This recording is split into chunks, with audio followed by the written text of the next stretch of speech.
Welcome to Two Funded Books. My name is Janelle, and this is another bonus recommendations video for March Mystery Madness. Before we get to the books that I want to recommend for the prompt of person, I need to tell you the book that I found that fit yesterday's M&M manuscript matchup game. So we needed to find a book that was written or set between 1920 and 1950 and that used poison. So I am going to go with 3-Act Tragedy or Murder in 3 Acts by Agatha Christie. This was published in 34, I believe. Yes, 1934. And the killer definitely makes use of poison in this particular book. Okay, so stay tuned to the end of this video when we will play another round of our manuscript matchup game. Alright, so here are some bonus recommendations for the person prompt that we're suggesting for March Mystery Madness. I have 2 recommendations in my Christie Commendations category, and we have Mrs. McGinty's Dead. This was published in 1952 and features Poirot and Ariadne Oliver. Mrs. McGinty is killed and her savings are stolen, and her lodger is suspected. And Poirot Investigates from 1925. This is a short story collection, and there are 4 possibilities in here. If you want to read a short story to fulfill the prompt, you can choose The Kidnapped Prime Minister, The Disappearance of Mr. Davenham, The Adventure of the Italian Nobleman, or The Veiled Lady. Okay, let's get into some recommendations from the historical mystery category. This is The Railway Detective by Edward Marston. This was published in 2004 and it is the first in his series. This is set in London in 1851 and the main character is D.I. Robert Colbeck. With the opening of the Great Exhibition at hand, interest is mounting in the engineering triumphs of the railways, but not everyone feels like celebrating. In an audacious attack, the London to Birmingham mail train is robbed and derailed, causing many casualties. Planned with military precision, this crime proves a challenge to Detective Inspector Robert Colbeck, who fights to untangle a web of murder, blackmail, and destruction. Maisie Dobbs by Jacqueline Winspear. This was published in 2003 and it is the first in her Maisie Dobbs series. It is set in 1929. Maisie has just opened a detective agency. Her first assignment, a seemingly open and shut infidelity case, will reveal a much deeper, darker mystery, forcing Maisie to revisit the horrors of the war and the ghost she left behind. Leno and the Limehouse Golem by Peter Ackroyd. This was published in 1994 and it is set in 1881. In the world of music hall and pantomime, this story begins with the death by hanging of Elizabeth Cree for the murder of her husband. But was she guilty? What terrible secret was she hiding? And what are we to make of the late Mr. Cree, whose journal begins, "It was a fine bright morning and I could feel a murder coming on." So this one was pretty good, but just so you know, it's pretty dark in tone. Okay, and Death of a Squire by Maureen Ash. This was published in 2008 and it is the second in her Templar Knight series. After 8 years of captivity in the Holy Land, Templar Basco de Marins escapes with injuries to his body and soul. Now on a sojourn at Lincoln Castle, he is sometimes called upon to uphold the will of God and the laws of man. Late in the summer of 1200 AD, the townspeople of Lincoln are preparing to host the first meeting between the King of Scotland and King John. Days before their arrival, a squire's body is found hanging from a tree deep in the forest, and the castellan of Lincoln Castle entrusts Bascott with the task of finding the killer. And then a duology that fits this category is The Thief Taker and The Emperor's Assassin. This duology was written by T.F. Banks, and these are memoirs of a Bow Street runner. This one was published in 2001, and it's set in 1815. They're both set in 1815. Henry Morton finds a man dead in a hackney coach. Accidental death is what came out at the inquest, but Henry believes murder, and so he starts his own inquiry, running up against the wall that is upper class society. And then the second one in the duology is The Emperor's Assassin. This came out in 2003. On a sunny July day in 1815, Plymouth Sound is crowded with boats vying for a view of England's great battleship, HMS Bellerophon. For aboard the vessel is the stout little Frenchman who threw the world into chaos. In London, some people clamor for Napoleon's execution, others for his exile, and still others for a civil trial on English soil. For one humble London detective, the debate has turned deadly. Bow Street runner Henry Morton has a murder to solve, and Napoleon himself is at the heart of the matter. The victim is a Frenchwoman, the mistress of a count. Soon Morton is racing through the demimonde of French expatriates, Bonapartists, fanatical royalists, and one very dangerous, drunken, petty crook. Okay, and I have one cozy series to recommend to you, and the entire series counts because they all have Evans in the title. This is the Constable Evans series by Rhys Bowen. There are 10 in the series, written between 1997 and 2006. They are set in Wales, and Constable Evans is the main character. He is the kind of the village police officer. And this series is great. Really fun. Okay, let's get into some classic crime, or vintage, or golden age, whatever you want to call it. The Talented Mr. Ripley by Patricia Highsmith. This was published in 1955. And Tom Ripley is sent to Italy to convince Dickie Greenleaf back to his wealthy father. But Ripley discovers that he wants Dickie's life, and he will do anything to get it. Miss Pym Disposes by Josephine Tay. This was published in 1948. Miss Lucy Pym, a popular English psychologist, is guest lecturer at a physical training college.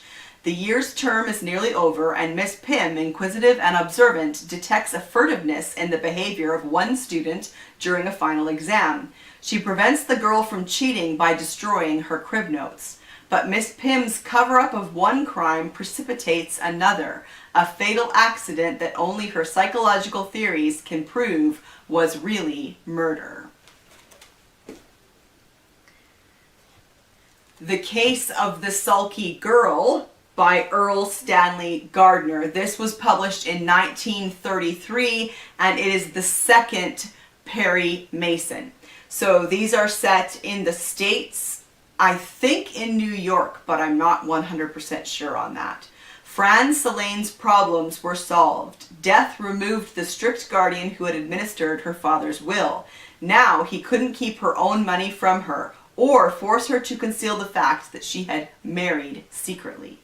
But Edward Norton's murder made Fran anything but happy.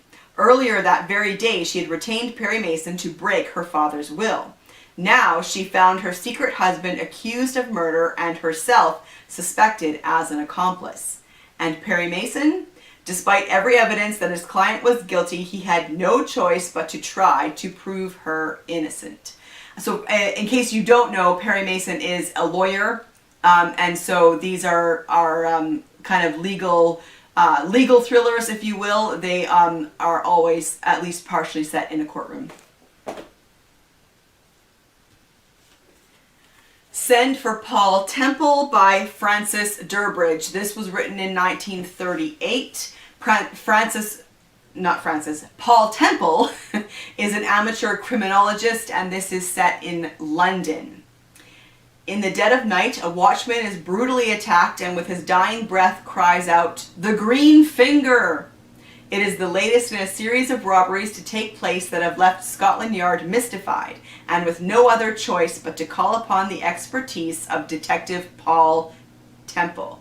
Aided by the beautiful journalist Louise Harvey, affectionately known as Steve, the duo discover that this is not the first victim to warn of the dangerous and elusive Green Finger. Who or what is it? The pair must work together to solve the deepening mystery. Trent's Last Case by E.C. Bentley. This was published in 1912, so it is a very early mystery. Trent is a freelance reporter, and he is given the story when wealthy Sigsbee Manderson dies suddenly and violently. Trent's story isn't published, though, which is just as well, as he got it completely wrong. I love Trent's Last Case. It's very entertaining. And then finally in this category is No Tears for Hilda by Andrew Garve. This was published in 1950. Max Easterbrook arrives in London to discover that his best friend George Lambert has been charged with wife murder. Max can't believe that George is guilty and sets about trying to find evidence that will prove his innocence. But the picture looks bleak, with George known to be in love with a pretty young nurse and his deceased wife Hilda painted as a harmless woman without an enemy in the world. Okay, and then I have a couple in the police procedural or private detective category. This is Magar and the PM of Belgrave Square by Bartholomew Gill. This was published in 1983, and it is part of his Inspector Peter Magar series, and it is set in Dublin. When a Dublin art dealer is found lying in a pool of blood and a valuable French Impressionist painting is discovered missing, Inspector Peter Magar must confront a crowd of the dealer's questionable cohorts. A double-dealing business partner, a neurasthenic